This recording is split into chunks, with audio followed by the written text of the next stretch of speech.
এখন আমি বসে আছি একটা দূরপাল্লাগামী ট্রেনে। আমি একটি প্রাইভেট কোম্পানিতে ইঞ্জিনিয়ারিংয়ের চাকরি করি। আর প্রাইভেট কোম্পানিতে চাকরি করা মানে যে অন্যের গোলামি করা, এটা আমি 2 বছর হাড়ে হাড়ে টের পেয়েছি।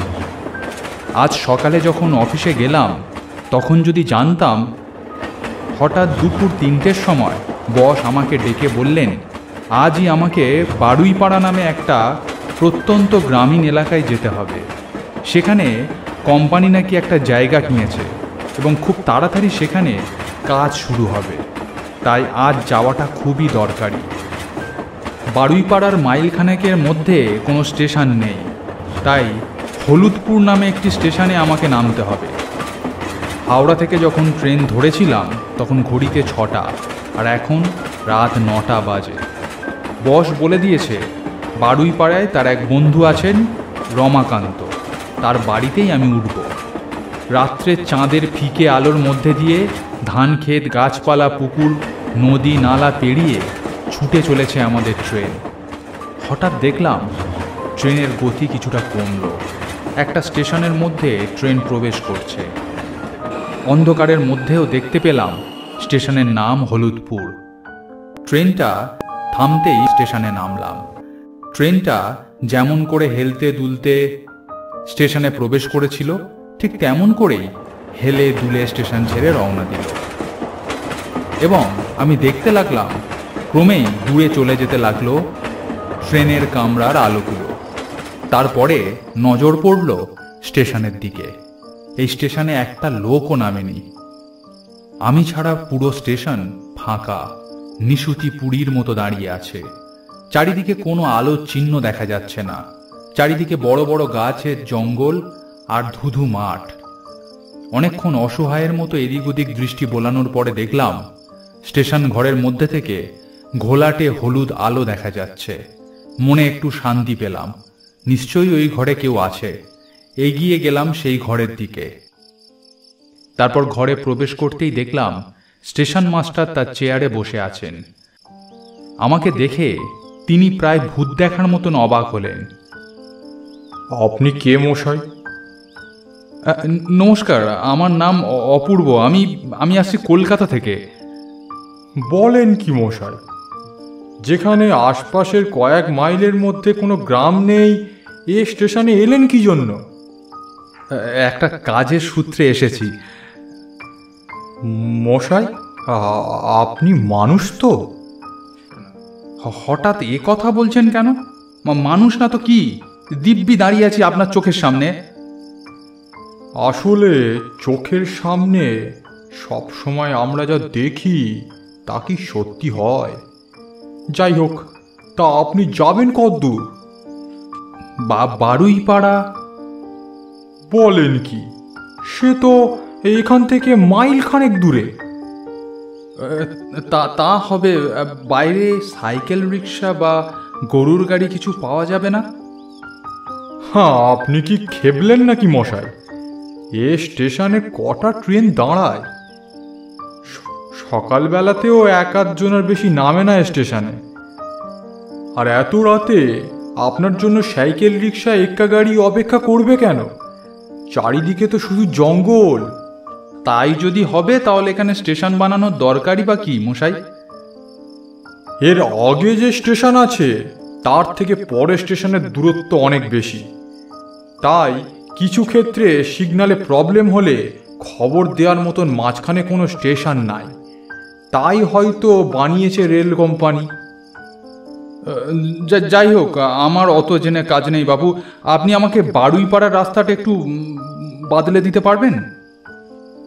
রাস্তা এমন কিছু কঠিন নয়। পায়ে হাঁটার পথ যেটা আছে সেটা দিয়ে গেলে আপনাকে অনেক ঘুরে যেতে হবে এবং পুরো জঙ্গলে রাস্তা। তার চেয়ে আপনি রেল লাইন ধরেই হেঁটে যান। প্রথম যে গ্রামটি পড়বে সেটাই বারুইপাড়া। আচ্ছা, নমস্কার। এখন তবে আমি আসি। বলেন কি, এতটা পথ যাবেন এত রাত, তাও আবার ওই রেল লাইনের রাস্তা ধরে? আজ রাতটা আমার কোয়ার্টারে কাটিয়ে যান, রেল লাইনের পথ মোটে ভালো নয়। না না, আজ রাতেই আমাকে পৌঁছাতে হবে, কাজটা দরকারি। আর রেল লাইনের পথ ভালো নয় কেন বলুন তো? চুরি ছিনতাই হয় বুঝি? আরে লোকই নেই, তা চুরি ছিনতাই করবে কে? ওসব কিছু না। তো তবে তবে কারণটা কি?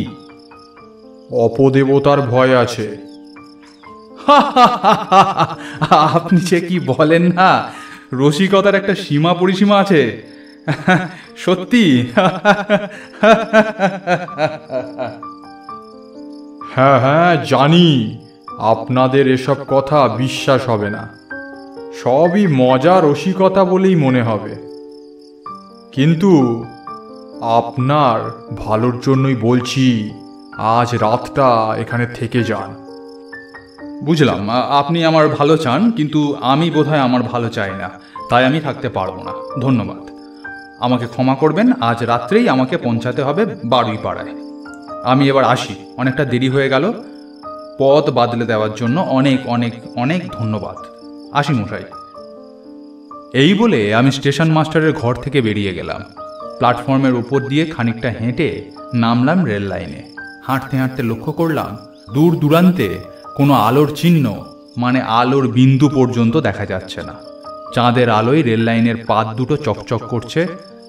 রেল লাইনের ওপর এবং তার দুপাশের মাঠে জোনাকিরা নিজেদের আলো জেলে উড়ে বেড়াচ্ছে। ঝোপঝাড়ের মধ্যে থেকে থেকে তারস্বরে ঝিঁঝি ডাকছে। রেল কোম্পানির ছড়িয়ে রাখা বড় বড় পাথরের ওপর পায়ের খচমচ শব্দ তুলে এগিয়ে চলেছি সামনের দিকে। কিছুটা যাবার পর একটা দৃশ্য দেখে মনটা একেবারে জুড়িয়ে গেল। এমন দৃশ্য দেখার জন্য ভাগ্যের দরকার হয়। রেল লাইনের দুপাশের মাঠে গোছা গোছা কাশফুল ফুটেছে।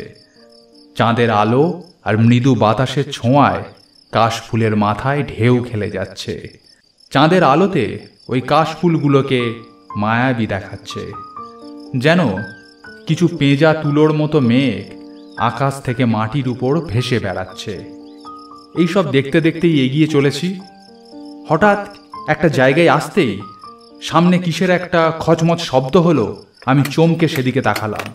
দেখলাম অন্ধকারের মধ্যে কালো ঝুপসি মতন একটা লোক দাঁড়িয়ে আছে।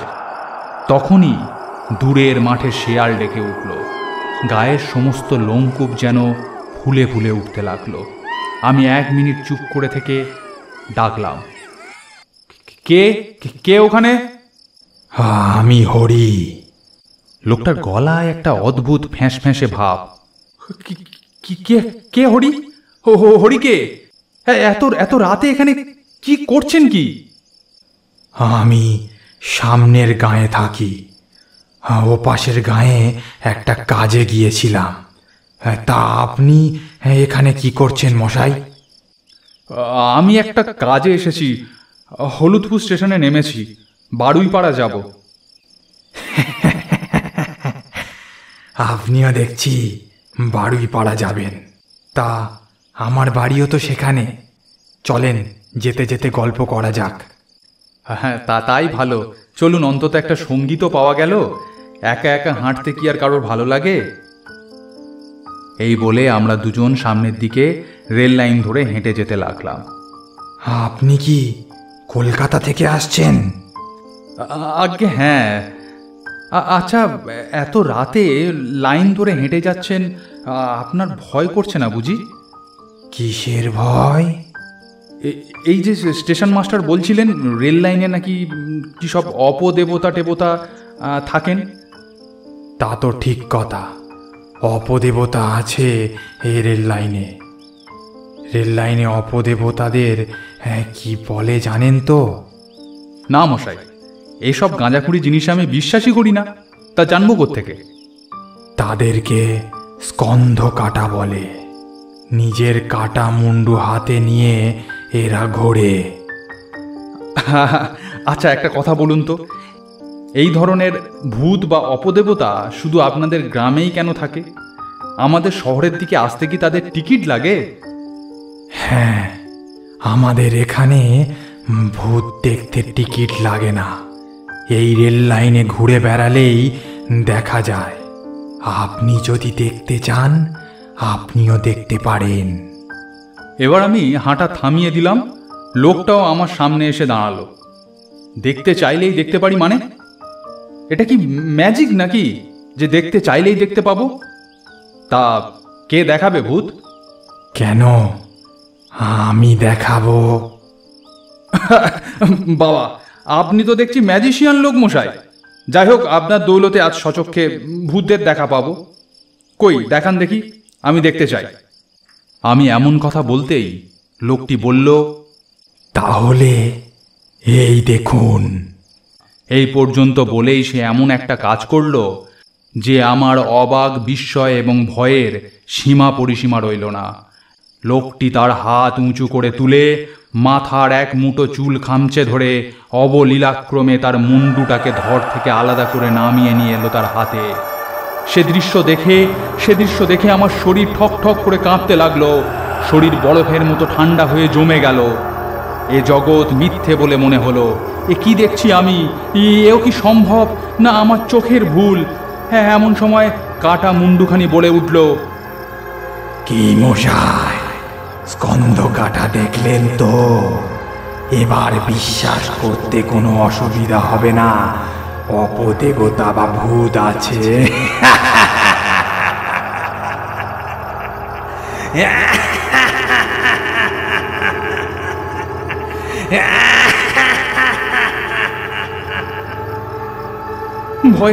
ভয়ে দিক বিদিক জ্ঞান শূন্য হয়ে দৌড়তে শুরু করলাম। দৌড়তে কখনো বা পড়ে যেতে নিজেকে সামলে নিলাম, তাও দৌড়ানো বন্ধ করলাম না। এক নাগাড়ে দৌড়তে শুনতে পেলাম পিছন থেকে ভেসে আসছে সেই হাসি। সারা শরীর ঘামে ভিজে উঠল, তাও আমি দৌড়ানো বন্ধ করলাম না। দৌড়ে গেলাম ক্রমাগত। এক সময় পা দুটো ক্রমেই ভারী হয়ে এলো। দৌড়াতে একটা অস্ফুট চিৎকার করে রেল লাইনের উপরে পড়ে গেলাম। তারপর আমার আর কিচ্ছু মনে নেই। যখন চোখ খুললাম দেখলাম তখন সকাল। একটা মেঠো বাড়ির বিছানায় শুয়ে আছি আমি। সামনে একটি লোক বসে আছেন। আপনি তো খুব চিন্তায় ফেলে দিয়েছিলেন মশাই। আর কিছুক্ষণ দেখে আমি টেলিগ্রাম করতে যেতাম শহরে। আপনি? আরে আমি রমাকান্ত, আপনার বসের বন্ধু। এটা বারুইপাড়া।